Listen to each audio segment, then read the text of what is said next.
그 여론조사에서 현역의 서동용 의원이 지금 권양엽 비서관에게 훨씬 큰 스코어 차로 여론조사를 이기고 있는 것이 나왔거든요.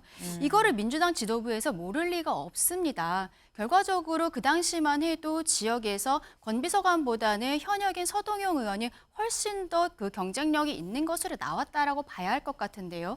그럼에도 불구하고 저기를 여성 전략 지역구로 지정을 하면서 권양엽 비서관이 결과적으로 거의 전략 공천식으로 들어갔는데 그러자면 아까 이원모 비서관, 주진우 비서관 이런 대통령 곁에서 일하던 부장검사 정도까지밖에 안 했던 젊은 정치인으로 변신한 사람들이 내려가서 이렇게 쉽게 공천 받는 거 보면 그때도 이런 정도의 문제 제기가 비난이 나왔나. 그분 참 뻔뻔하지 않습니까? 이재명 대표의 공천을 보시면 매번 정말 입이 짝 벌어진 공천들이 나오고 있잖아요. 김혜경 여사의 비서를 호남에 단수 공천을 했던데요. 어차피 다 들켰으니까 사천의 끝판왕을 보여주겠다. 이런 작정을 하시는 것 같습니다. 이재명 아내 수행했던 권양엽 전남 공천 논란. 네, 지금 볼까요? 이재명 대표가 대선 후보 때 그때 이 김혜경 씨를 옆에서 보좌했었던 이 권양엽 후보가 이 단수 공천을 받았습니다. 순천, 광양, 곡성, 구례을 지었고 민주당으로선 텃밭 지역구다라는 거죠. 근데 여기를 여성 전략 특구로 지정을 해서 현역이었던 이 서 의원이 지금 탈락을 하고 지금 권 후보가 공천을 받았다라는 겁니다. 당내에서도 뜬금없는 결정이란 비판이 있다라는 얘기가 같이 나오고 있다라는 건데 지금 이걸 보면 사천 아니냐라고 한동훈 위원장 지금 얘기를 했어요. 서영주 대변인님. 네. 당에서 전략적 판단을 하는 걸 가지고 사천이다. 그렇게 하는 것들은 정쟁에 가까운 것이죠. 그러니까 예를 들면은 줄곧 그래 왔어요. 어떤 여성에 대해서 여성 특구를 지정하거나 그 지역에 있어서 정치에 입문하는 데 있어서 여성을 전체의 한 20%나 30%로 한다라는 어떤 그런 기조들을 늘 유지해 왔습니다. 지난 정부에서도 문재인 정부에서도 어떤 전 13개 부처에서 장관들은 여성으로 할 수 있도록 되도록이면 맞춘다라는 부분이었거든요.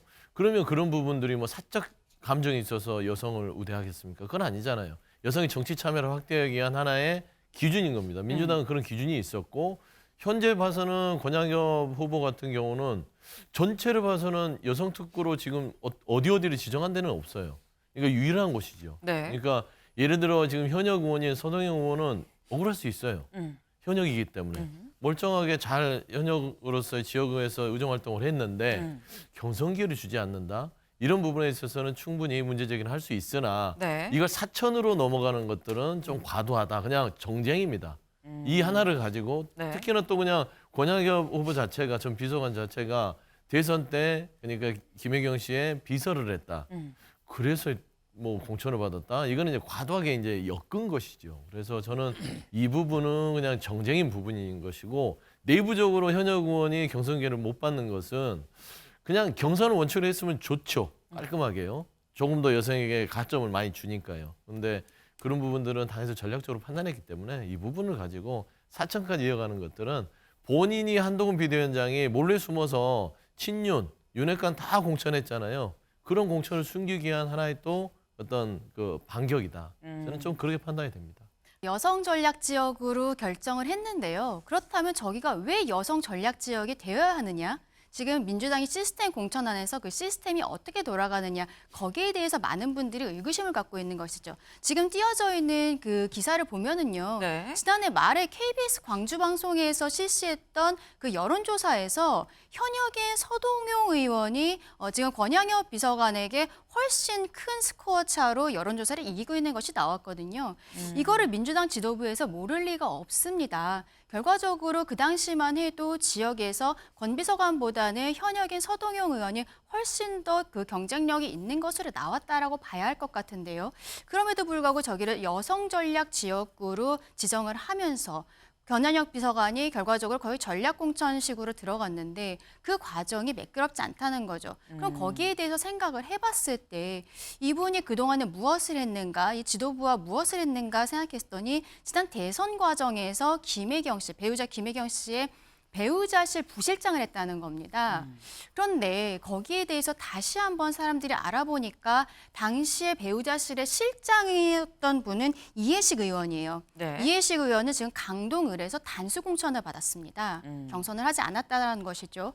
그리고 당시에 또 민주당 대변인이었는데 남영희 민주연구원 부원장, 이재명 대표가 당대표가 된 이후에 민주연구원 부원장들이 이제 바뀌었는데요. 그때 현근택 변호사와 함께 들어갔던 분이 그 남영희 부원장이었습니다. 이분이 민주당에서 대변인을 하면서 대선 과정에서 방송에 굉장히 많이 나왔는데 네. 뭐 다들 기억하시겠지만 김혜경 씨가 당시에 법카 유용 의혹 때문에 대국민 사과를 했었던 적이 있었죠. 네. 이 얘기를 남영희 부원장이 당시 대변인이 방송에서 이야기하면서 생방송에서 눈물을 보였습니다. 그랬는데 이 남영희 부원장도 지금 인천 동구 미추홀을에서 단수 공천을 받았어요. 이런 것들이 있기 때문에 사람들이 이게 김혜경 씨와의 어떤 관련 때문에 있는 사천이 아니냐라는 이야기가 나오는 것이죠. 근데 저희가 이 이재명 대표의 팬카페죠. 이 민주당의 어떤 강성 지지층들이 상당히 좀 많은 이재명 대표 팬카페 이 재명인의 마을에 어떤 글이 올라왔느냐 이런 글이 올라왔습니다. 이건 좀 오해받을 소지가 있습니다. 라는 글이 올라왔어요. 근데 반대로 또 여기에 대해서 이런 얘기도 있습니다. 대표가 공천 자리 5석에서 10석 정도도 마음대로 못하는 거냐. 답답하다. 줄 수 있는 거 아니야. 라는 거죠.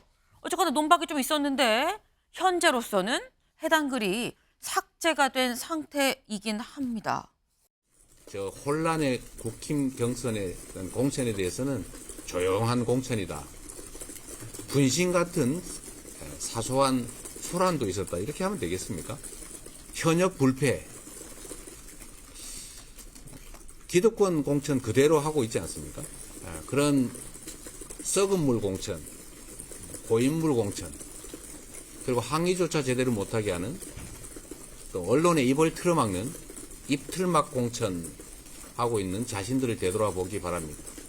남의 집안 문제에 대해서 근거도 없이 헐뜯는 거 이제 좀 그만하셔야 합니다. 사실 최종 판단은 유권자의 몫이에요. A당은 이렇게 하는구나, B당은 이렇게 하는구나. 전체를 보니까 정말 이미 뭐 벌장 다 봤다 이렇게 판단할 수 있죠. 뭐 고인물 공천이라고 얘기를 하니까 저도 사실 그냥 쑥 지나갔습니다만 굳이 시비를 좀 걸자면 아까 이원모 비서관, 뭐 주진우 비서관 이런 대통령 곁에서 일하던 부장검사 정도까지밖에 안 했던 젊은 정치인으로 변신한 사람들이 내려가서 이렇게 쉽게 공천 받는 거 보면 그때도 이런 정도의 문제 제기가 비난이 나왔나 잘 모르겠어요. 더 저는 유감스럽게 봤던 거는 중진들 전원 뭐 생존이라고 얘기할 때 본인이 건설회사를 가지고 있으면서 수주, 뭐 특혜, 공사 비리 뭐 이런 걸로 검찰 뭐 수사도 받았나요? 뭐 기소는 안 됐으니까 현직을 유지하고 있겠죠. 했던 어느 중진 의원은 아무 뭐 비난 없이 그냥 공천이 다시 됐을 때 저는 이건 좀 문제가 있을 것 같다. 해당 지역구의 유권자들은 과연 어떻게 생각할까? 마찬가지죠. 여기 역시도 한 가지 저도 뭐 굳이 지적을 하자면 민주당이 이런 점에서 굉장히 분란을 자초하고 있다. 뭐냐? 현역 의원들에게 경선 기회조차 주지 않고 더군다나 서동영이라는 의원은 뭐 하위 20%에 포함이 됐다 안 됐다 물론 그 공개를 안 했으니까 네. 그러나 본인은 포함 안 됐다고 지금 항변한다면서요. 그런데도 불구하고 컷오프를 시켜버린 거 이런 게 지금 민주당의 이재명 또는 뭐 이명백 뭐 공관위원장 등등이 일처리에 매를 스스로 버는 듯한 그런 미숙함은 있어요.